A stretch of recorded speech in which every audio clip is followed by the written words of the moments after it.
How are you, man? Good to see you. Yeah, thanks for welcoming you. Beautiful. Yeah, a little chillier than I expected. The sun is out. We'll take it. Am I following? Okay. Hey, everybody. Thanks for helping us out. Yeah, appreciate it. Good to see you. Good morning. How are you? Good to see you. Hi. Good morning. Good to see you. Hi. Good morning. Thanks for having us out. Yeah. Hi. Thank you for having us out. Hi. Good morning, Charlotte. Good morning, Charlotte, North Carolina. Good morning, CPCC. Happy Monday to you. My name is Mujtaba Muhammad.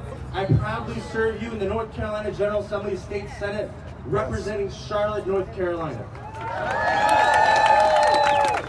Now, does anybody remember what happened in 2016? 2016. I know there's still a lot of hurt in 2016. But the reality is, in 2018, we shook it off. We got back up and we got back to work.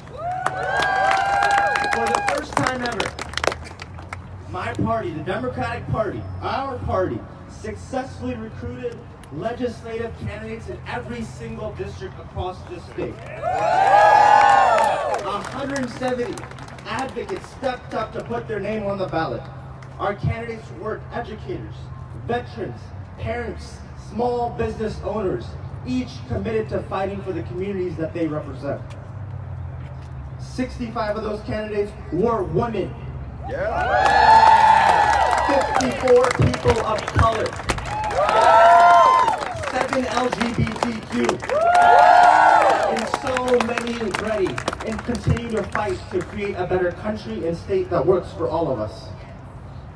And it's because of you and the many more that continue to be deeply committed to the future of our state. Because of every hour that you gave to make a call. Because of every hour you gave to knock on the door. Because of every single dollar that you contributed. Because of your commitment to justice. Because of your commitment to equality. Because of your commitment to the well-being of our state. You not only helped elect candidates like me, but you helped us break the Republican supermajority right here in North Carolina. But you didn't stop there. You helped us elect 4 qualified statewide judges to make sure we preserve our checks and balances. You stopped 2 of the most dangerous constitutional amendments in our state. So I have a question for you. Are we done? No! Are we done yet? No! We still have so much work to do in places like North Carolina and across this country. Because too many families continue to still wait for living wages. They're still waiting at a chance for economic justice. Our children continue to be pushed out of our classrooms into jail cells. So many of our friends and neighbors are still desperately seeking an opportunity for affordable access to health care. Women still are denied equal pay for equal work. Too many young dreamers who are just as American as you and I continue to live in fear of deportation because of our failed choices. And despite the hateful rhetoric, despite the calls for banning people because of their faith or building walls, this is me telling future generations that you too can look differently, pray differently, love differently, or come from any corner of the world and we will still embrace you with open arms. Because this great country, this American experience, this moment in time, this future belongs to all of us. Yes. Joining me today, real quick. But today I'm so honored to stand before you as a father, as a husband, as a son of immigrant parents from India, and now as one of your North Carolina senators, dedicated to fighting for a state and a country that works for all of us. And that's why I'm so excited about 2020. I'm excited about the coming weeks and the months ahead. We have so many amazing, dedicated, qualified leaders stepping up in our party and our great country to be the next president of the United States. joining me today to share his vision for the future of our country. And our state is one such candidate. Congressman Beto O'Rourke from Texas.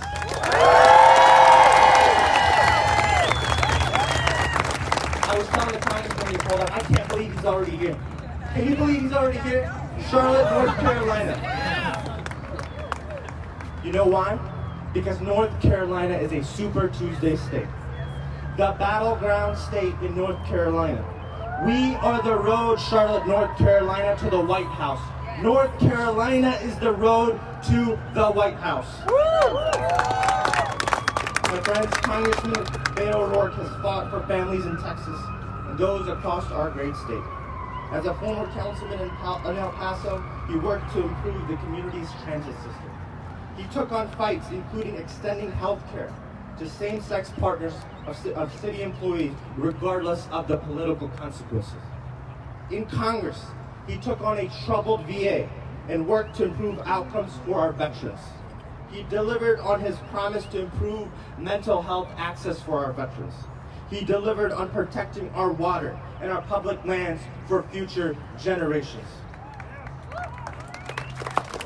And when Beto ran for the United States Senate in Texas, when he started becoming a household name, you saw it, you heard it, because he showed up everywhere.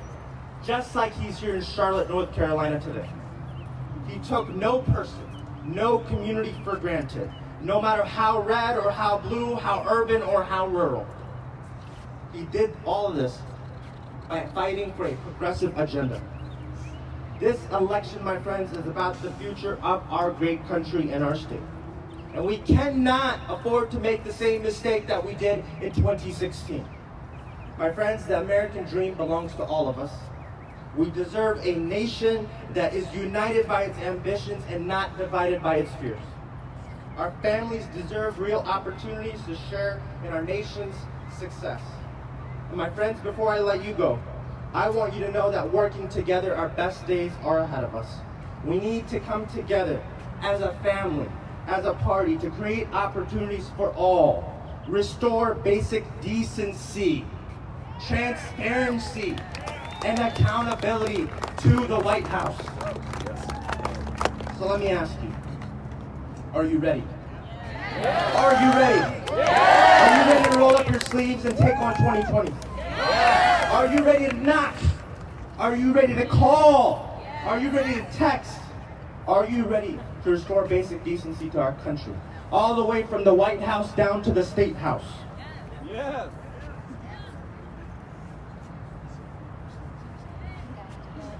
2020 is going to be our chance. Beto is one of those out of many willing to do just that. And we're so excited that he was one of the first Democratic presidential candidates to come to Charlotte, North Carolina today. So ladies and gentlemen, please join me. Put your hands together and give a warm Charlotte welcome to Congressman Beto O'Rourke from Texas.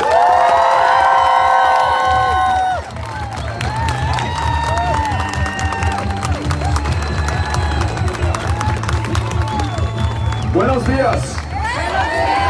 Good morning to you. I hope you will excuse the informality of having taken off my suit coat. But Senator Mohammed said, are you ready to roll up your sleeves? And I thought, I can't show up with my sleeves unrolled. So I've got them rolled up. Let's hear it for Senator Mohammed. For what he is doing for this community, for this state right now, and for our country.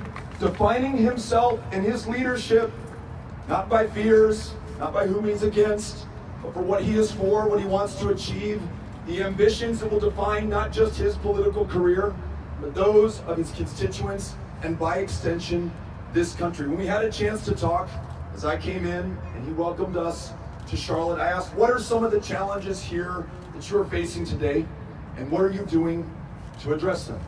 He mentioned that Charlotte ranks 50th in economic mobility out of the top 50 cities in the state of North Carolina. He said it's an awful challenge when you're only making $7.25 an hour, so he's filed legislation to raise the minimum wage in this state so that people can afford to work just one job, take care of themselves, their kids, put something aside for the future, read to that child before the first day of kindergarten so she's ready to learn the same rate, the same level of reading comprehension as every other kid in that classroom.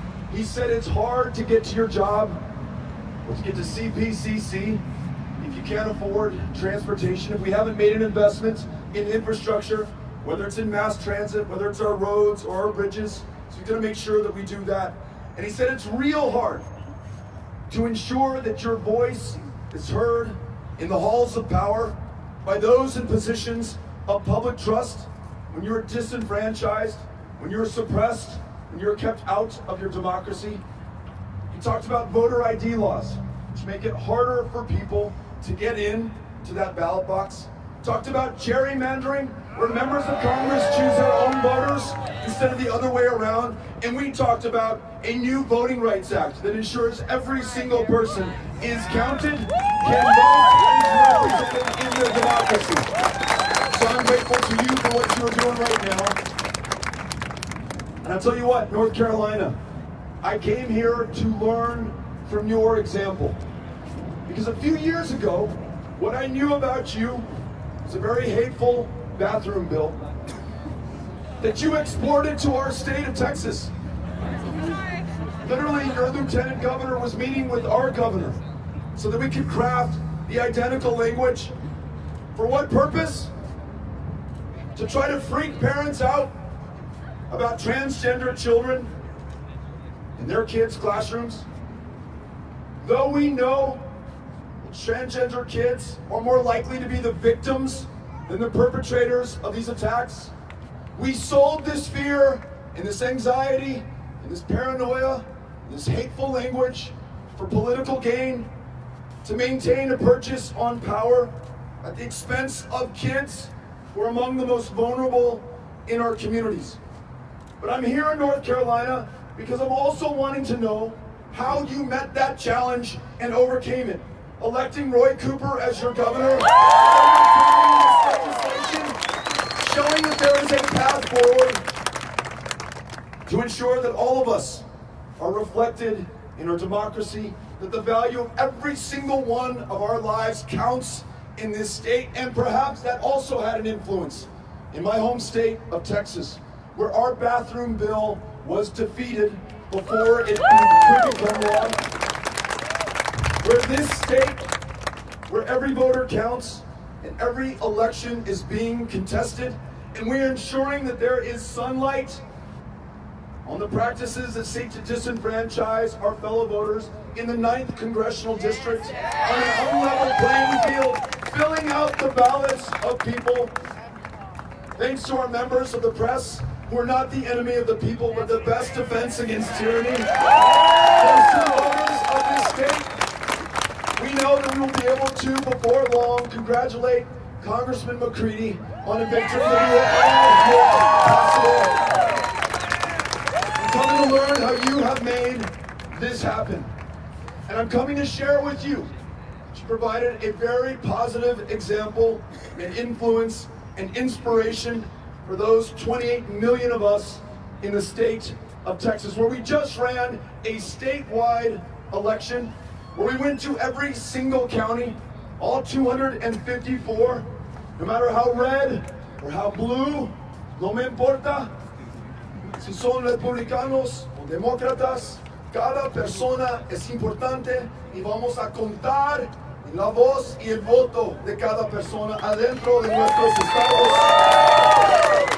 We went to not the reddest county in Texas, the reddest county in the United States of America, King County. You can see it glowing red from outer space as you orbit the earth. 96% for Donald Trump in the last election. But I hope you agree with me that the people of King County, county seat of Guthrie, are every bit as deserving of being heard, of being listened to, of being respected, being fought for, and being served. And I had no hope of being able to represent them if I had not shown up first to listen to and learn from them. Also, showing up with the courage of our convictions, running a bold, progressive campaign throughout the state of Texas, wanting us to lead on issues like reducing gun violence in the United States of America, universal background checks with no loopholes, whether it's the Charleston loophole, the gun show loophole, or the boyfriend loophole. If you want to own a firearm, you're going to go through a background check in the United States of America. And if you want to sell weapons of war, designed and engineered and sold to the United States military for the express purpose of killing people as effectively, sufficiently, in as great a number as possible, keep on selling them to the United States military, but do not sell them into our communities. We don't want them in our churches, in our schools, in our public life. Regardless of the political hit or the power of the NRA or any other political action committee, I'm convinced that the power of people is far greater. And that's why we don't take a dime from the NRA or any PAC or corporation or lobbyist or special interest. All people, all human beings, all the time. And though in Texas, we did not win our race for Senate, came awful close, 2.6% for those like me who are counting. We got closer than any Democrat has come in a long time, more votes than any Democrat statewide has ever received, and we were able to help 2 new members of Congress win their seats, both Democrats, in seats long held by Republicans. We were able to help change the composition of our state legislature, and we were able to help 17 African American women win their judicial races, literally changing the face of criminal justice in our state's largest city, in the most diverse city in the United States of America. Speaking of criminal justice, it was hard to escape the news that we saw today here in Charlotte, that soon a video will be released of the shooting death of Dankiri Franklin. And I am grateful, members of the press who insisted on transparency and accountability.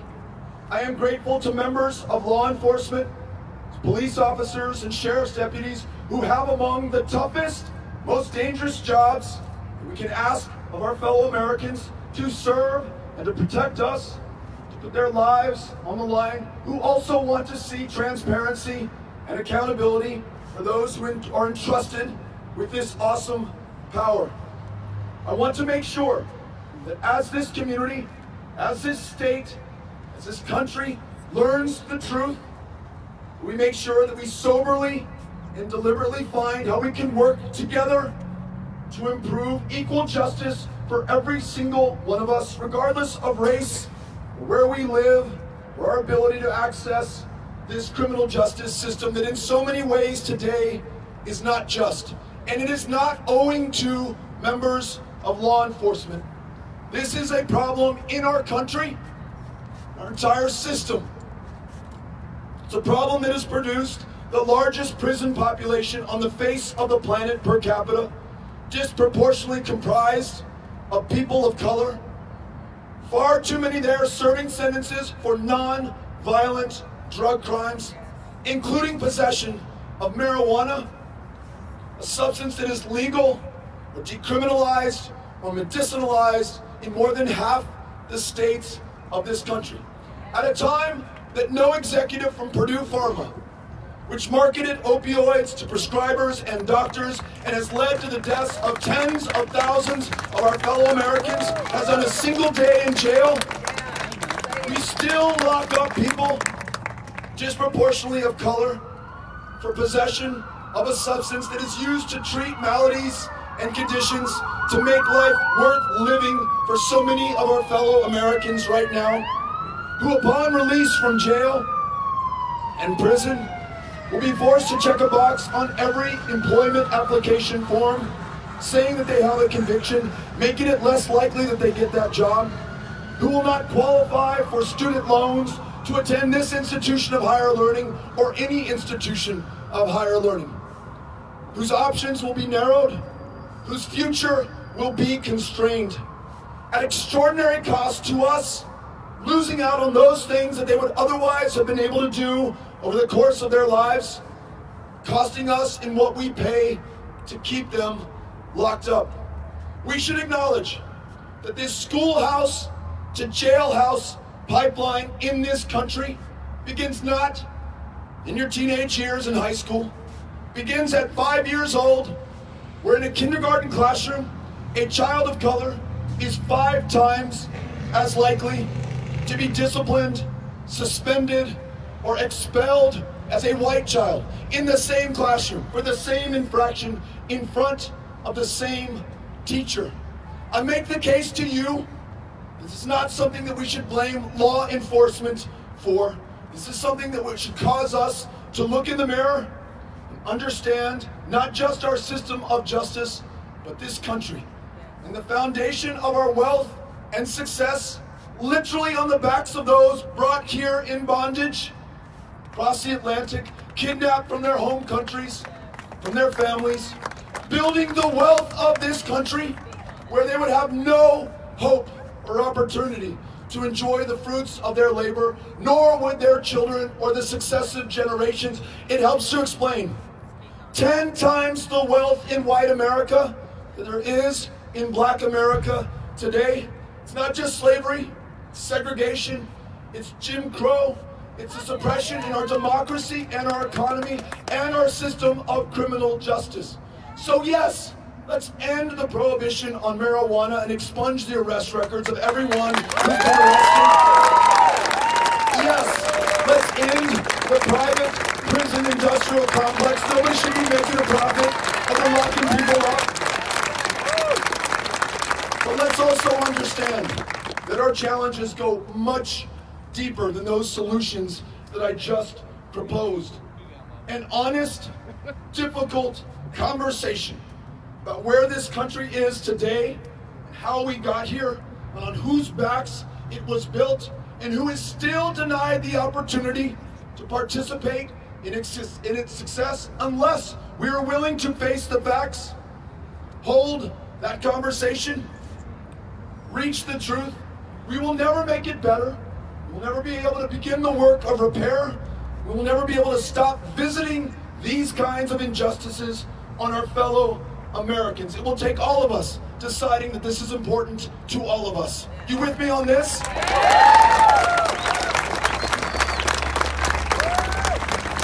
Senator Mohammed mentioned that he is the son of immigrants.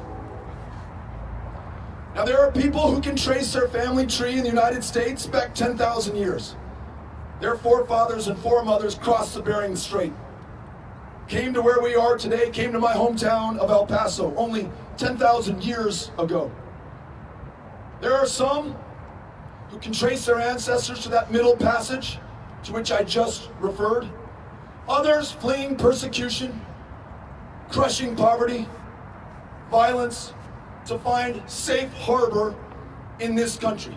As my former colleague and all-time hero, John Lewis, told me, and will tell you if you're willing to listen, each of our families came here on a different ship, but now today we are in the same boat. The very source of our strength and our success, and yes, though this flies in the face of the very hateful, racist rhetoric of our president, the very source of our safety and security is the fact that we are a people of the planet who have found a home here in this nation. A nation unlike almost any other, not defined by race or ethnicity, but defined by an ideal that we are all created equal, should have equal opportunity to pursue our talents, reveal our genius, and live to our full potential and promise. Right now in this country, of which I speak, we are turning away mothers with their young children who have fled more than 2,000 miles from the deadliest country on the planet today, doing what you would do, what I know I would do, if faced with the same threats, if it were the only way to preserve the life of my 3 kids, I'd make that journey as well. And yet at their most vulnerable, desperate moment, showing up at our front door at the Texas-Mexico border, in so many instances, we've taken those kids from the very mother who risked her life to bring them here. We've deported that mom back to the country from which she fled. We turned that kid over to Health and Human Services, the Office of Refugee Resettlement, a foster care home in some state that God only knows, literally. And in far too many cases, months later, no hope or prospect of being reunited. Think about your 3-year-old daughter, your 6-year-old son, your grandchildren, and the torture that would be visited upon them, the cruelty that they would experience, the fear and suffering that they would know beyond perhaps our imagination. And then you understand what I have seen. When some of these families are reunited, those lucky enough to see their parents again, they don't run up to their mother with a big smile on their face, tears of joy, and impatience to tell what has happened to them recently, the friends that they've met, the things that they've discovered, exactly what my 8-year-old son Henry does. When I come home this Friday, after being on the road for 8 or 9 days, instead, there is an absolute vacancy on their face. No expression, no tears, no smile. You know why? That young child, 6, 7, 8 years old, associates their mother with the worst pain and suffering that is possible for a human to feel, and they will not open themselves up to it again by opening up their heart, by loving, by connecting, at least not anytime soon. So if we tell our children that we are, if we are who the Declaration of Independence says that we are, if we are what our Constitution says is possible in this country, then we must start living our values. Never again separate another child from another parent. Reunite those who've been kept apart for far too long already. Honor our asylum laws. And then take this opportunity, Republicans, Independents, Democrats, to rewrite our immigration laws in our own image, to reflect what we know to be true here in Charlotte, my hometown of El Paso, one half of the largest binational community in the hemisphere, a quarter of those with whom I live, born in another country, chose us, left their hometown, their family, their language, their culture, their custom, to get ahead here, yes, but also to contribute to our shared greatness and success, and they have. What if we began with freeing every dreamer from any fear of deportation by making them citizens here in their country? Continued by ensuring that millions more can come out of the shadows and contribute to their full potential with all that they've got, without fear of being deported back to a place they have not seen in years or decades before their conscious life? What if we raised the visa levels so that those who want to join their families or work jobs in this country can do so and do not have to get in a line that right now stretches 20 years long? What if we understood that our success going forward is predicated on still being the destination of choice? And if immigration is a problem, it's perhaps the best problem that the United States of America could have. We can do that together. We're talking to Governor Cooper about the fact that, like Texas, your state failed to expand Medicaid.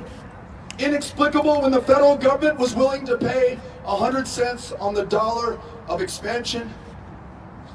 I don't ever want to ascribe motive. I wonder why you wouldn't want more people to get care. Or explain to me how in 2019, too many of our fellow Americans are dying of diabetes, when insulin was invented 98 years ago by Canadian scientists who sold it to the University of Toronto for $3. $3 Canadian at that.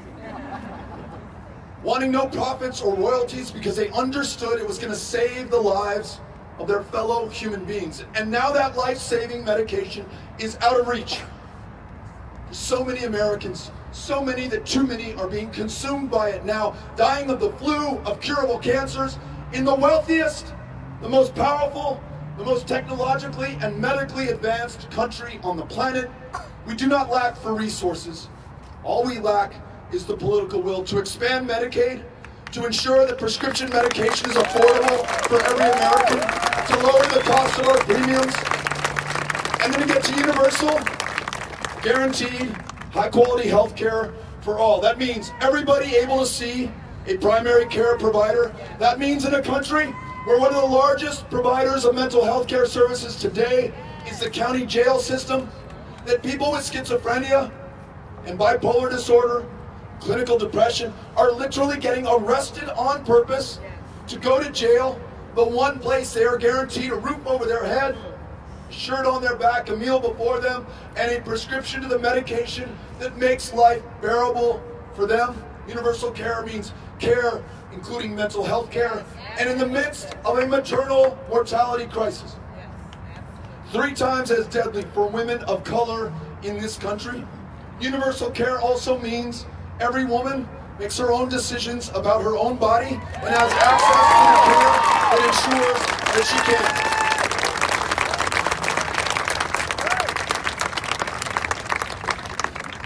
Finally, the biggest challenge that we face, and if we're honest with ourselves, that our kids and the succeeding generations will face more than we will. They will bear the consequence of our action or our inaction, knowing full well, if you will listen to the scientists, that this planet has warmed 1 degree Celsius just since 1980. And then that warming can help explain historic floods and storms like Harvey that visited 58 inches of rain on Houston, Texas. The landfall record in North America for as long as we've been keeping records in North America, the third 500-year flood in the last 5 years.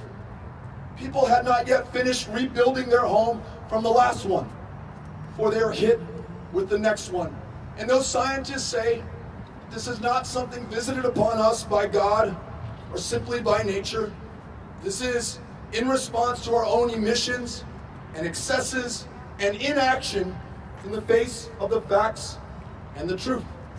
The fires in California, the droughts through which our farmers attempt to persist, to grow the food and the fiber on which we and so much of the world relies, it's going to be so much harder going forward.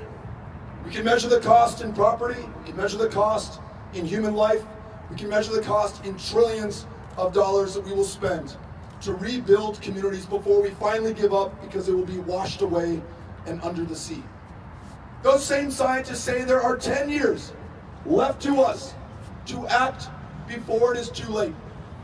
For our kids, for those generations that follow, to free ourselves from a dependence on fossil fuels, to transition as quickly as possible to renewable energy, to invest in the jobs, to provide purpose and function for our fellow Americans, the 2 fastest growing occupations in the U.S. today, wind and solar, making sure that those communities that have been hardest hit by climate change so far, and by pollution, very often low income, minority communities are at the forefront of this new transitioning economy, and that we rightfully take our role as the indispensable nation on the world stage, sign back up to the Paris Climate Agreement, convene the powers of the planet to come together and solve an otherwise intractable problem. This is the mother of all challenges that we have faced. And given the fact that our kids, those generations that will succeed us, are counting on us now, we cannot be found wanting. Like every challenge before us, we will not be able to be successful meeting it by half measure or with half the country. We cannot pit ourselves against one another. We cannot buy into this president's tactic of division and fear that makes us angry, keeps us apart, and makes us afraid. We are a bold, courageous, confident people, and we will be known by our ambitions, by our resolve, by the creativity and service and sacrifice that we bring to bear in order to achieve our priorities. For those reasons, I'm running to serve you as the next President of the United States of America.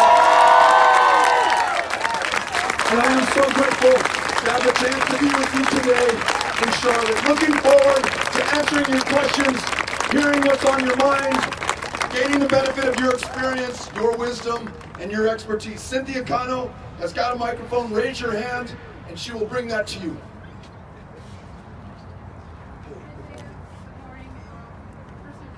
Thank you so much for shooting your shot at the presidency. I'm very grateful for that.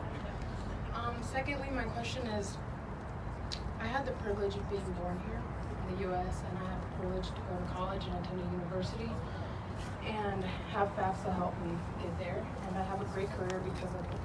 I have a younger sister who was born on the other side of the border, who is in university right now, and had to work extremely hard to get her college paid because she could not afford it.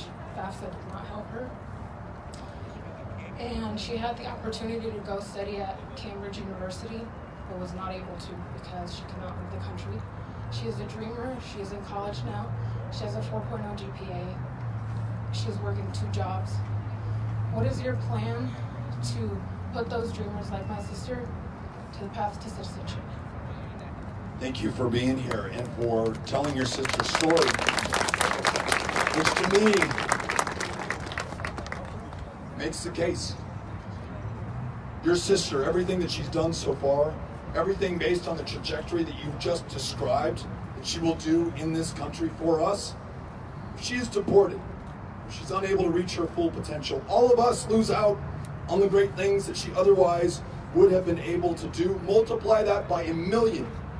The number of dreamers in this country today, the economists can measure the cost, both of deportation and the opportunity cost, everything that we lose out on, that those dreamers will create, small business owners creating jobs, taxpayers shouldering their fair share of the burden. Yours will weigh a little more when they are gone, if we allow this to happen, and that's absolutely the course that we are on today. More than 100 years ago, a young man, also a dreamer, came to El Paso, Texas, my hometown, Marcelino Serna. Our country entered the First World War. Serna entered the United States Army. When his drill sergeant found out that he was not a citizen, he told Serna, "You do not have to do this. Every single man in this unit will be going to France to fight these battles, and not every single one of them will be coming home alive." Serna, like any good American, said, "No way, this is my fight. Put me on that ship." And they did. And he came back the most highly decorated veteran in all of World War I from the state of Texas. That's who dreamers are. There are Americans in any way that matters or counts. They're serving right now in Iraq, in Afghanistan, in Syria. They're not just the students in the classrooms, they're the teachers in the classrooms. They're contributing far beyond anything they are taking or receiving from this country today. And the good news is that there is bipartisan support to ensure that those dreamers can stay here. Republicans and Democrats alike see the wisdom of your position you're describing for your sister, for the goal that I described at the outset. But I feel that if we only temporarily address this as President Obama was only able to do, through deferred action for childhood arrivals, and there remains that uncertainty, that potential that at some point you'll be sent back to a country whose language you do not speak, where you no longer have family. To remove any uncertainty, they must be made U.S. citizens, full citizens. And that's going to be the objective of our administration. And I will work with Republicans and Democrats alike to ensure that we get this done. Thank you for being here. Appreciate it.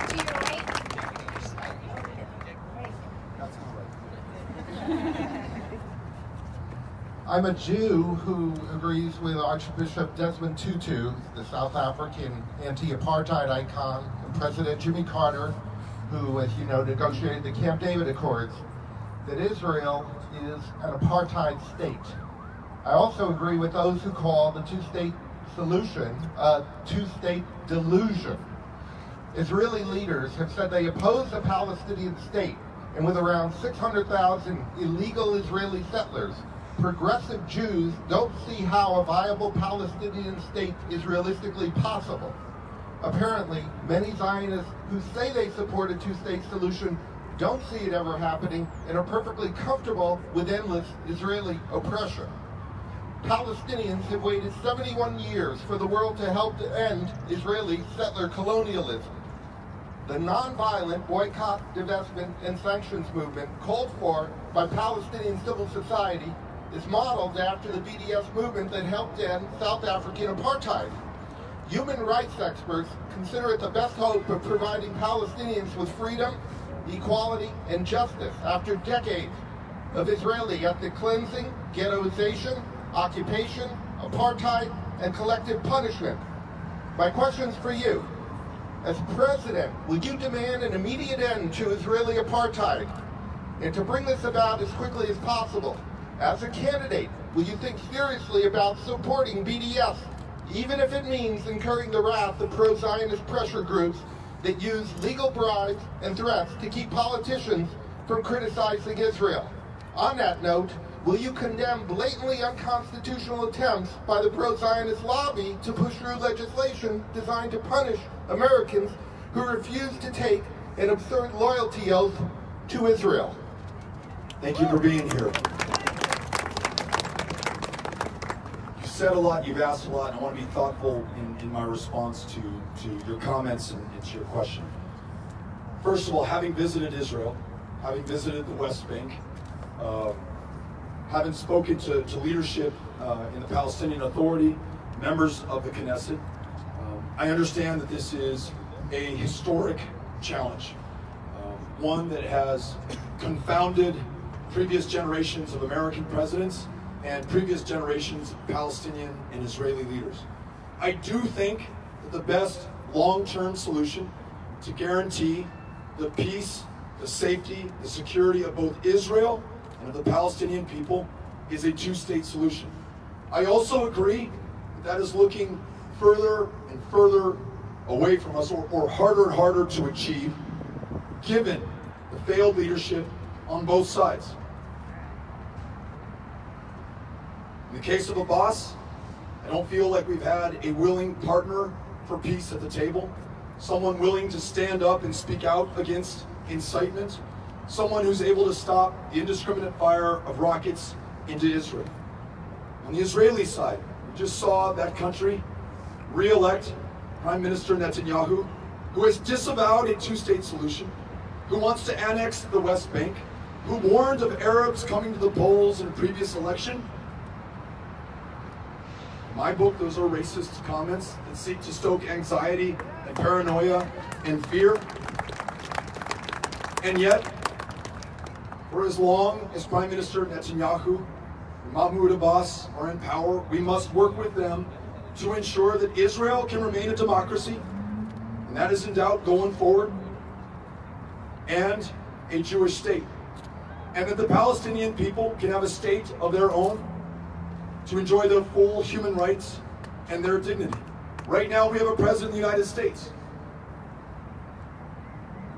who in some cases has exacerbated the problems that I just described, who does not seem to believe in a two-state solution. And what that will do is compromise the safety and security of the United States, that of Israel, and that of the Palestinian people. You asked about the BDS movement. On this, we will disagree. I do not support the BDS movement, but I support your right to be a member of the BDS movement. I did not sign on to legislation as a member of Congress that would have prevented you from exercising your First Amendment rights in this country to speak out for or against anything that you choose. If we are still going to be the greatest democracy in the world, we should be able to hear each other out even when we disagree, even when we passionately disagree. So those are my answers to your questions about Israel, the Palestinian Authority, and BDS. Thank you for asking the question. Appreciate it. My name is Kefa Duna, and I'm migrated from Africa, and I had a privilege to be a citizen of this country. I'm a student of criminal justice, and I believe and I believe that the safety, my concern has to do with the safety of students and the safety of the citizens of this country. Whenever I receive an email from college security telling me that somebody was robbed in the parking lot, I become afraid to come to class. I become very afraid that one day I will be attacked. I will be found in the same act. And I believe that if our school cannot be saved, then the warehouse should not be saved. I'm a student. I believe and have the concern that if our school cannot be saved, the house of the president should not be saved. I believe that if our school cannot be saved, politician house, their home, their offices should not be saved. So as a president of the United States, what would be your plan to address this issue? Thank you for the question. A couple of thoughts. Mentioned earlier, gun violence in this country, the inability to have a clear understanding of who is purchasing or acquiring firearms, people who may have a history of violence against themselves, against loved ones in their lives, making sure that we have universal background checks. We've seen in those states have adopted them a near 50% reduction in violent gun crimes. When we close all loopholes, including the boyfriend loophole, which says that though you do not have a legal relationship with this person, this intimate partner in your life, if he or she has been abusive to you, it's a material factor in determining whether you should own a firearm. Closing the Charleston loophole, which says that even if it takes us more than 4 or 5 days to conduct a background check, we need the time for federal law enforcement to ensure that we have all of the evidence necessary to make a decision in your interest, in the interest of those in your life and in your community. The internet loophole, the gun show loophole, too many guns being sold to too many people who have no business owning them because they're using them against others in their lives and their communities. More than 30,000 gun deaths in this country every year. No other country comes close. And either we are evil, we're wrong, or inherently violent. This is a man-made problem with a human solution to it. And I believe in that. And I also added that when it comes to weapons of war, they're designed expressly for killing people effectively on the battlefield. Stop selling them into our communities. If you own one of them, use it responsibly. Be safe. I don't want to take it from you, but I don't want to sell any more into our communities. And then you mentioned feeling safe on your campus, whether we should feel safe in our homes, whether you live in Sunset Heights in El Paso or on Pennsylvania Avenue in Washington, D.C. You're absolutely right that the safety and the security of every American is paramount. It's perhaps the primary responsibility of government since we've had civilization. And where we fail one of us, I agree with your comments, we fail all of us. So supporting members of law enforcement, making sure that they have the training, the resources, the salary, and the support necessary to be able to do their job. Ensuring that we're not criminalizing communities of color, of immigrants, which beyond being unjust and unconstitutional, takes our eye off the ball where we may have real threats and problems. And ensuring that all of us have a voice in our government. Holding meetings like these, town halls, which I held every single week on the El Paso City Council to address issues like these every month as a member of Congress, which I will require every secretary in my cabinet to hold every month in our administration. That ensures real accountability for all of us, from all of us, going forward. Thank you for the question, for being here. We're right here, Beto. Right here, Beto. I Behind don't know you. where right here is. Okay, this is our last question, Beto. First, I want to thank you for being here, and I'd just like to say, okay, sorry. There you go. When gay marriage was legalized, I started to feel actually pride in my country, like we were taking a step forward, and in the past couple of years, I felt more scared of just how things have been going downhill. So I was wondering your stance and how you're going to improve equality for LGBT, the whole community, especially the transgender troops. Thank you. Thanks for the question. And for the reminder that whatever victories we can celebrate, like marriage equality, the fight is never over. And not just the fight to make progress, the fight to ensure that we don't go backwards. I was talking to somebody about the Americans with Disabilities Act yesterday at Clemson. The ADA, what an incredible, important civil rights victory and achievement. But that achievement is beginning to roll backwards. Not only are we not making more progress on our fellow Americans living with disabilities, we're beginning to remove some of their protections and their rights. In my home state of Texas, you can be fired based on your sexual orientation. In my home state of Texas recently, there were 30,000 kids in the foster care system. Child Protective Services was so underfunded and under-resourced that kids were sleeping on the desks and under the desks. And yet in Texas, you can be too gay to adopt one of those kids legally through our state law. A defense in court for murder if the person that you killed was of the same sex and you claimed that they were coming on to you in a bar. Legally sanctioned intolerance and hatred. And Texas, unfortunately, is not unique in this respect. That's why as president, I would sign the Equality Act. It would guarantee the full civil rights of every single one of our Americans. We don't care who you love or who you pray. The differences do not matter and should not define us. And most importantly, you asked. I served for 6 years on the House Veterans Affairs Committee, for 4 years on the House Armed Services Committee.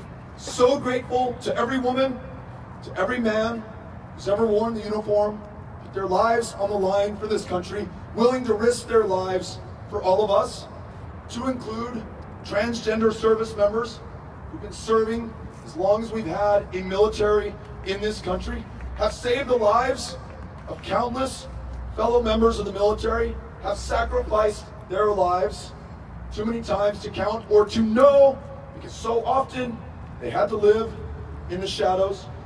And at this moment, where we have an opportunity to celebrate their contribution, their service, and their sacrifice to this country, our president visits an indignity upon them, says their service is no longer welcomed in our armed forces, turning the back on those heroes who have distinguished not just themselves or their families, but this country through their service. So we will remove that ban and gladly welcome transgender service members in our administration going forward. Thank you very much for being here. So, thank you all for having us out here today. Very grateful. Looking forward to coming back to Charlotte. We are really grateful. We'll see you all soon, I hope. Adios. Bye-bye.